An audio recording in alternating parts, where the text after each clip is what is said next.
네, 정의당 강은미입니다. 사법부는 국민 다수의 선택으로 당선된 대통령을 비롯한 행정부와 국회의원을 필두로 한 입법부하고 달리 다수결이 보호하지 못하는 소수자의 기본적 인권을 마지막으로 확인하는 곳이라고 봅니다. 사법부는 이러한 법률 해석의 원칙을 가지고 독립성을 발휘하고 또 사법부의 국민의 접근과 참여가 보장될 때 비로소 국민 주권주의를 수행한다고 평가할 수 있다고 보는데요. 오늘 사법부의 현실은 좀 참담합니다.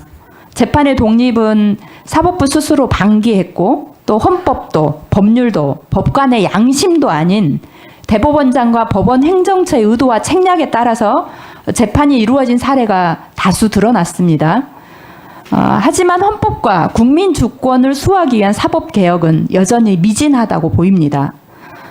대법원장 후보자께서는 이제 평소 후보 법관들에게 존경을 많이 받는 분이시고 또 소신에 따라서 소수자를 위한 판결과 의견을 많이 내신 걸로 알고 있습니다. 그런데 이제 양승태 대법원장 체제에서 대법관을 지낸 만큼 일련의 사법농단 사태에 대해서 전혀 책임이 없다 이렇게 볼 수는 없다고 보입니다. 검찰공화국이라고 평가되는 윤석열 정부에서 사법 독립성을 지키고 사법개혁을 완수하기 위해서는 그 어느 때보다 사법부 수장의 확고한 독립수호 의지와 개혁 의지가 필요하다고 생각하면서 질문을 드리겠습니다. 사법부와 행정부의 관계, 협력적 관계입니까? 아니면 상호 견제하는 관계입니까? 예, 상권 분립화해서 상호 견제하도록 그렇게 구성이 되어 있습니다. 네, 그렇죠. 그런데 우리 사법부가 대통령의 영향으로 자유롭고 그리고 헌법과 관계 법령 그리고 국민 주권자의 뜻에 따라서 원전히 독립적 판단을 내리고 있다. 이렇게 국민들은 얼마나 생각하고 계실까요? 그래서 국민들이 그런 불신을 저도 사법부의 일원으로서 그런 불신을 불러일으켰다는 늘 자괴감을 느끼고 있습니다. 네. 지난 9월 15일 날 이른바 사법행정권 남용 사건에 대한 양승태 전 대법원장 등의 1심 재판 심리가 종결되었는데요. 양승태 전 대법원장에겐 징역 7년, 박병대 전 대법관에게 징역 5년, 고용한 전 대법관에게 징역 4년이 각각 구형되었고요. 11월 27일은 임종원 전 법원행정처 차장에게 징역 7년이 구형되었습니다. 후보자님, 재판 결과와 무관하게 대법원장이 구속되는 등 이른바 사법농단이 우리나라 사법 역사에서 씻을 수 없는 오점을 남겼습니다. 후보자께서는 3년 6개월 동안 양승태 대법원장과 같이 대법관으로 재직했습니다. 그런 만큼 책임이 같이 있다고 좀 생각을 하는데요. 대법원장 후보자로서 국민께 사법농단에 대한 사과할 의향이 있으십니까?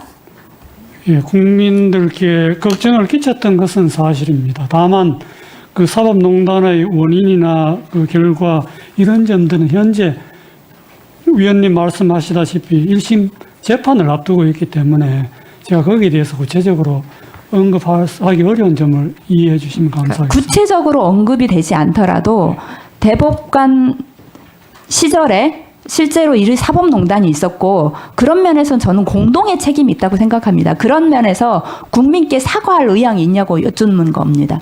예, 그러니까 그런 걱정을 끼친 점은 송구스럽게 생각하고 그런 사과할 의향은 없다는 것입니까? 아니 그렇지 않고 그런 점은 사과를 하지만은 구체적인 지금 말씀하시는 그런 내용은 지금 재판 중이기 때문에 제가 거기에 대해서 언급하는 게 적절치 않은 것 같습니다.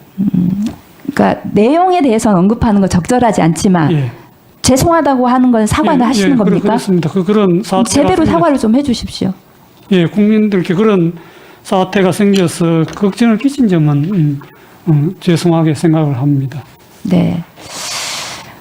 후보님이 2018년 1월 23일 대법관 회의를 통해서 원세훈 대법원 전원 합의체 판결은 외부의 영향을 받지 않았다는 취지의 입장을 밝힌 바 있습니다. 지금도 그렇게 생각하십니까?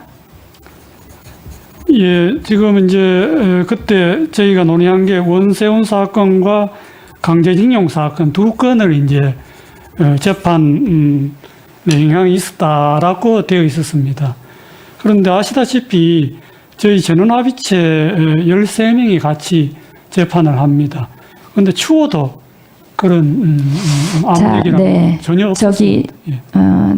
다음 문건을 좀 보시겠습니까? 자, 이 문건은 법원 행정처가 양승태 대법원장이 추진하는 상고법원 입법 추진을 위해서 작성한 것인데요.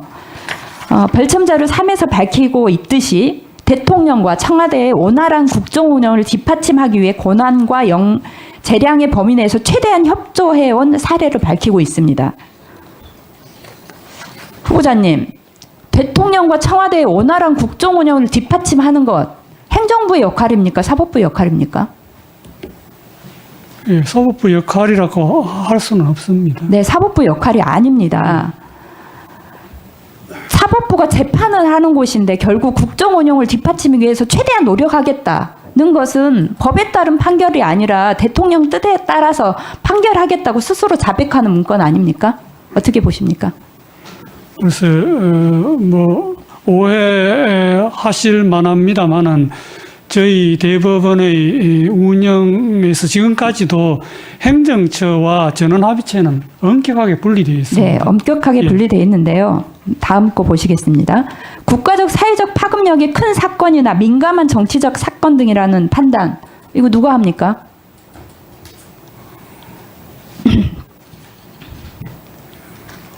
뭐 대법원의 청와대와 사전 교감을 했다는 것은 청와대가 어떤 재판 결과를 바라는 것인지를 들었다는 것으로 보이는데 그렇게 보이십니까?